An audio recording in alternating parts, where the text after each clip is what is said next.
Nagsimula ng maghukay nitong Lunes ang mga tauhan ng Meralco para sa kanilang proyekto sa Parañaque City at magtatagal ito ng 1 buwan.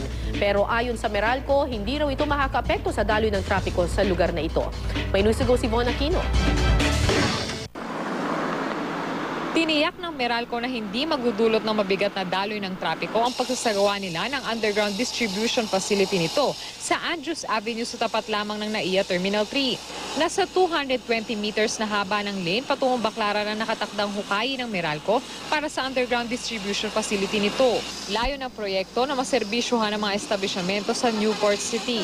Pero ayon sa Meralco, hindi raw dapat mag-alala ang mga motorista dahil isasara lamang nila ang nasabing lane mula alas 12 ng hating gabi hanggang alas 6 ng umaga. 31 araw ang ibinigay na permit sa Meralco upang isagawa ang proyekto. Kapag naman daw nahukay na ang kalsada, ay lalagyan nila ito ng steel plate para makadaan pa rin ang mga motorista. Yung 31 days na yan,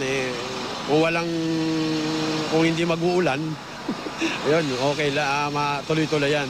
Pero pag nag-uulan, siyempre, mapuputol yung yung schedule namin. Von Aquino, GMA News.